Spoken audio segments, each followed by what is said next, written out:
Hello, everyone, and welcome to the Lady Cell Podcast. That's what happens. I love it. Oh, Jade, I'm so happy to have you back. I know, y'all. I keep going on hiatus. Like, it's just so much stuff has been happening in the background. Somebody has to do it. Jade's house fell down. Pretty much. It was insane. And when I want to talk about it, because that's how insane it is. I haven't even processed it yet. It'll probably be like a whole book, and I thought my house was standing. Oh my God. I don't think we mentioned it. You haven't been here, so I haven't mentioned this. Our road manager died. Yes. Unexpectedly. Yeah. So she's like, I was gonna die, and then 10 days later she was dead. Yeah. Sad. And then Jade's house fell down. It was just and we had the awards. So there was just a lot of craziness that happened in like the last 3 months. I've been missing for 3 months. 3 months. I got MIA, been dealing with a lot. But yo, we wrote literary life guides with pop poetry. Well done. I'm loving the segue right there. But y'all, I couldn't even think about it. And I thought divorce was bad with other life lessons. And I thought being grown up was easy. If only I were me, a memoir in verse, Widow's Web and Widow's Debt, and Pouring Coffee. All of those available where you get your audiobooks. But you can check out one of my favorite books, And I Thought I Did My Journey Alone, and all the other things that your ladies are doing on www.andithoughladies.com. But y'all aren't here to hear about us. You're not here to hear about our wonderful guests. This feels weird. Wonderful guests. Would you like to introduce yourself? My name's Darcia Martin, and I'm a director. Yes. I mean, just so concise. That's how you know that she's a director. Oh, also you all know that she's English, because normally people go on and on, but every person we have from England, they're very direct, and I like it. Class in using your words effectively in England. I really would like to know that. Thank you. I have also produced documentaries, but I'm mainly known as a director or a filmmaker, essentially. So how did you get into that? Was that always your dream, or were you like, when I grow up, I'm going to be an engineer, and then happen to be a film director? No. I essentially, I have a love of history. Studied history first, and then I saw some people at my university who were making a documentary about the decline of the fishing industry in a small town in England. And actually, I'm just interested in people. I think that's part of being a historian, is being interested in people, not just kings and queens, but people. And that's what we do, right? We're interested in people. You're interested in people. And so I just saw these friends of mine and realized that, they're interested in people, but what they were studying in terms of filmmaking allowed them then to share what they learned about those people through another medium, not just writing books. And that gripped me, and I loved that. And so that's really how it started. That's when I was hooked. Wow. Okay, I love that. Love that. I found the most interesting thing with no, I'm sorry. I'm going to stick to the question I had in mind. I was going to go into a little banter, then ask you a question. I'm going to stick to the one I have in mind. Not many people here go from documentary to scripted television. How did you do that? Goodness, tenacity, I would say. There were lots of people who I think tried to dissuade me, or said I couldn't do it, or said I had to start from the bottom, as a runner again, or although I was already directing in factual programs and documentaries. So I had to find my path. I was also interested in acting. Essentially, it was about looking at some of the skills that I maybe felt I didn't have in terms of drama and scripted, and developing those, honing those, learning those. And that's essentially what I was able to do. Okay. Wow, that's amazing. So how did you keep going? Because you said there were a lot of people that told you you couldn't do it. You said tenacity, but what made you keep going? I mean, tenacity, obviously, but what fueled your tenacity? Yeah, that's what I meant. Thank you, Walona. Saved me. That's why you do stuff with your best friend. I was quite methodical, I think. When someone said, okay, yeah, I don't see that you've got much experience in script reading. It's like, right, okay, I'll go and read scripts. I'll find someone I can read scripts for.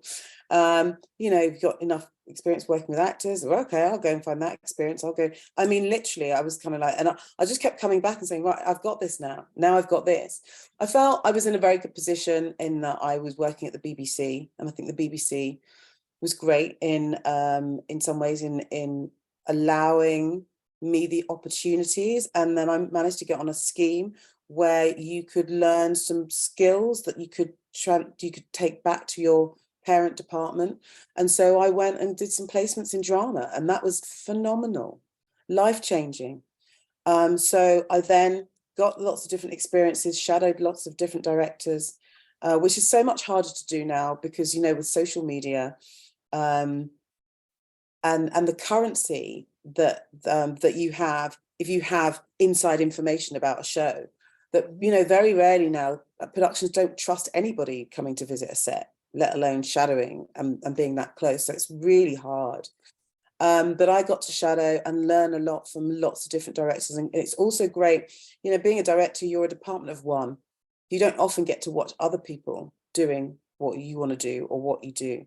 So to be able to follow those people and learn was just invaluable.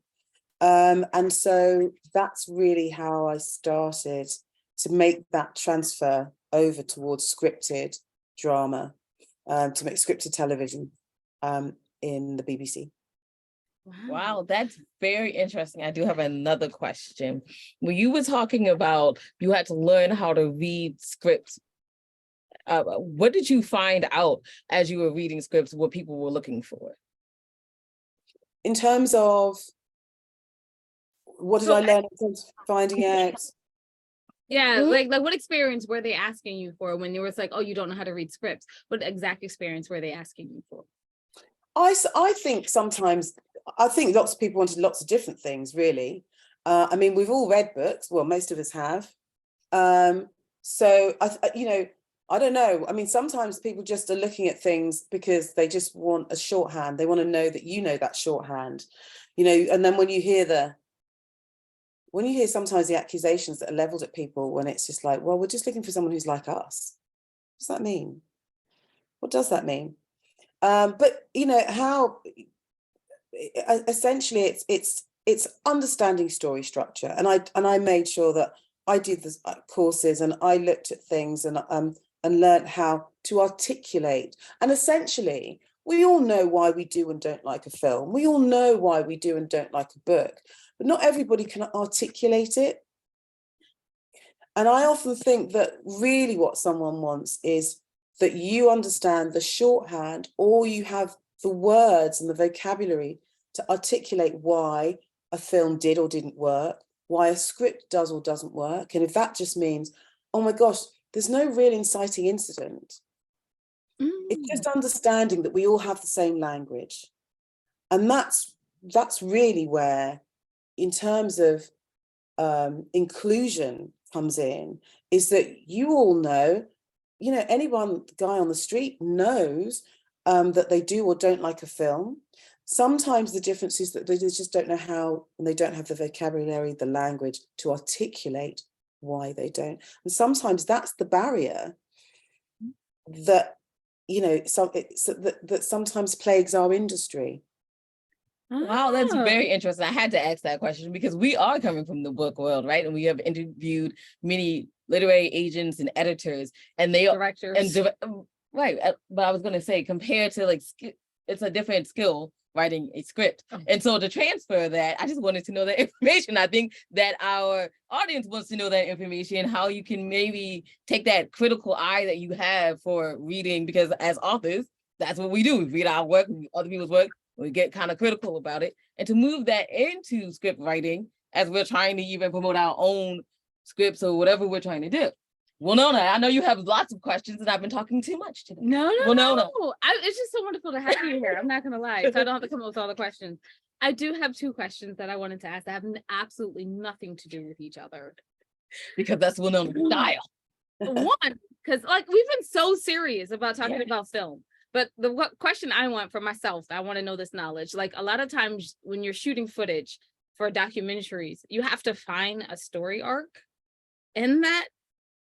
How do you find your story arc? And is it isn't it the same as like hitting the same beats and a script to find that story arc and keep people engaged? And question number 2 is, where do we eat in London?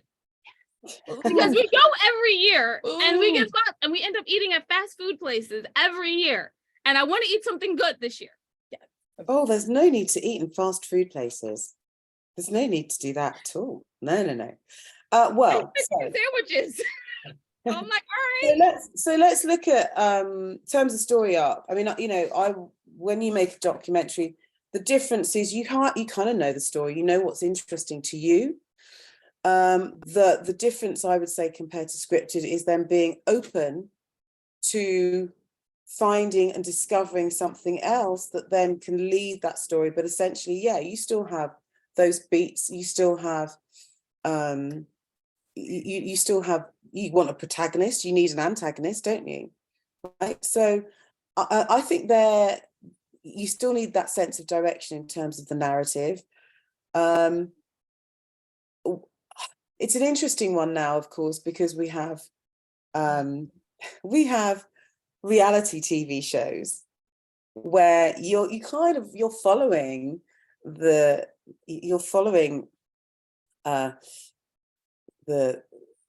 rules that you have for scripted. You're pretending that this is happening, you know, and it's all blurred. The lines are really blurred, but you still have the essentials for storytelling. They haven't changed. They won't change. And essentially, I think the most important thing that you have to do, which is what you do for a novel anyway, it's research. Right? Okay. Yeah. All right. I'm asking because we're currently shooting a very bad documentary and I'm having a really hard time finding a story arc. Yeah, and that's interesting what you said about post-production, because actually I think when you're in documentaries, you have to love post-production because you've got to sift through hours and hours, and then you need to be able to take stock of what you've got. I mean, before you go out shooting, really, you need to have already spoken to the various the various contributors to have an idea of what you're shooting, where you need to be, when you need to be.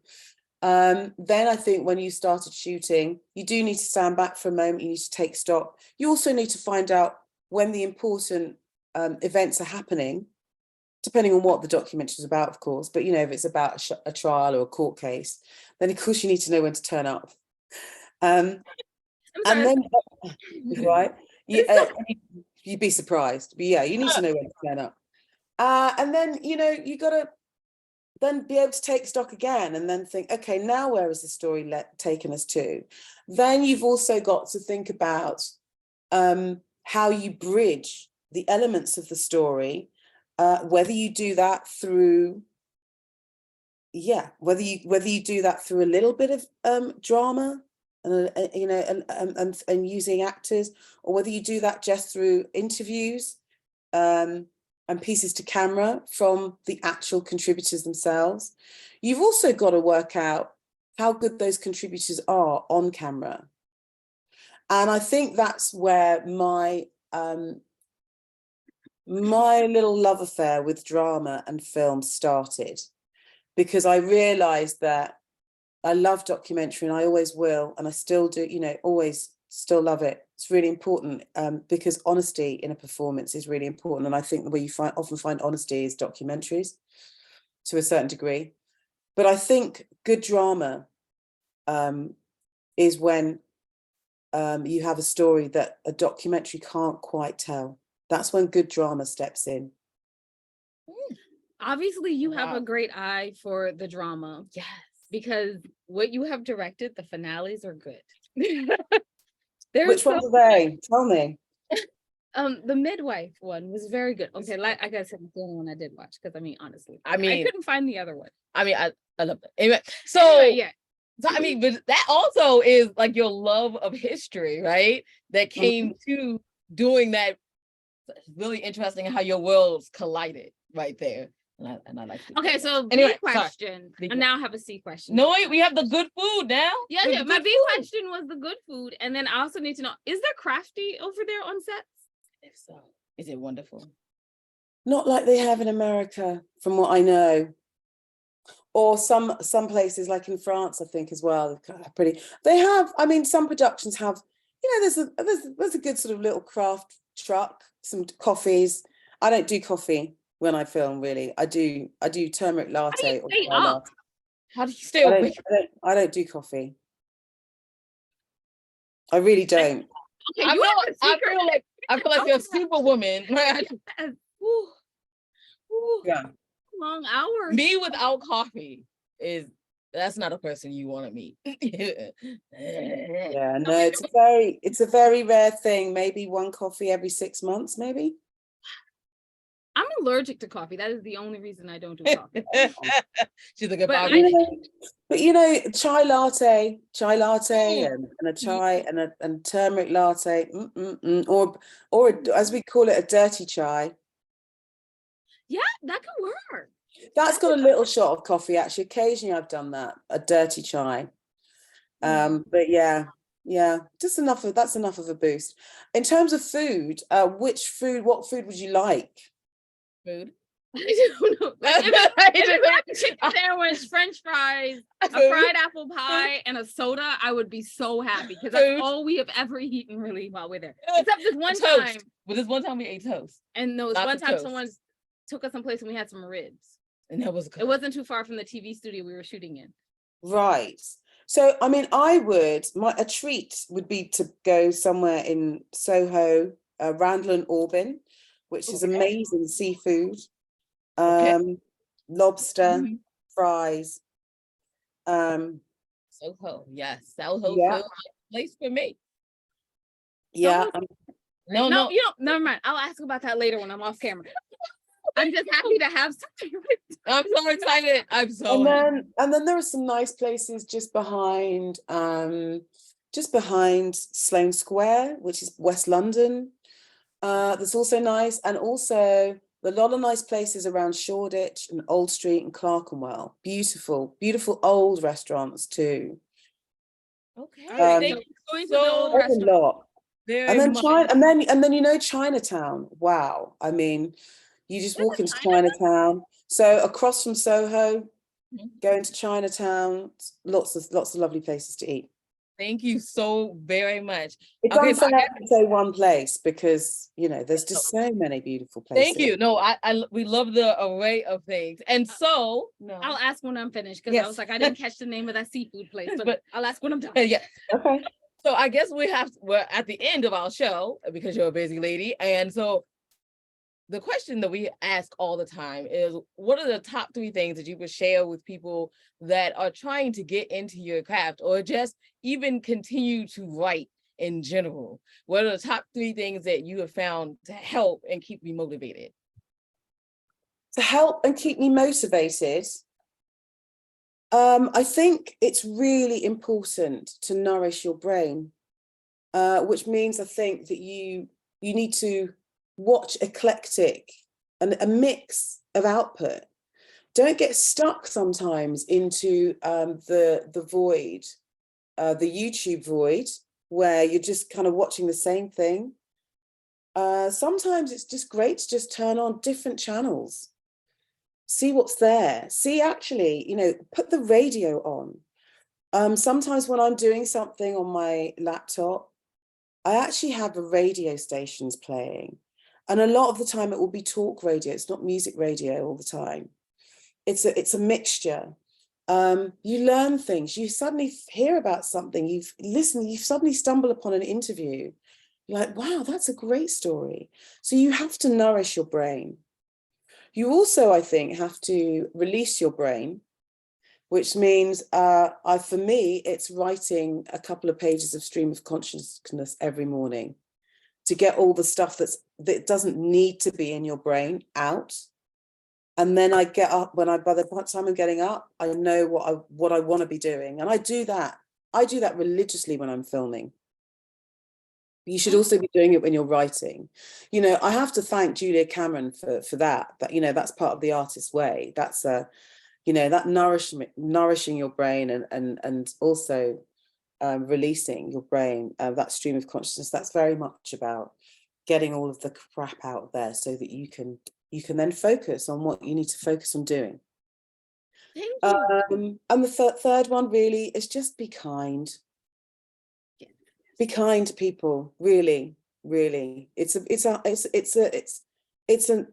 industry that doesn't always pay the best to some of those who are there at the earliest time of day and who are there at the end. So, you know, those makeup artists that get there hours before everybody else and that they leave, and costume that leave after everyone else, and those runners. So be kind. Wow. Those Thank are you. like so inspiring. Oh. All right. I lied. It was part B to that question. Where can people check out some of the things that you have done?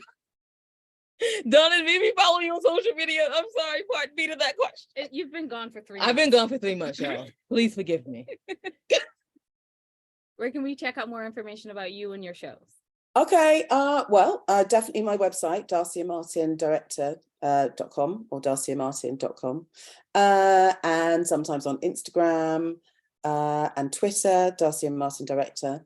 And there are so many channels. I've made quite a few things now for different channels, which is really exciting.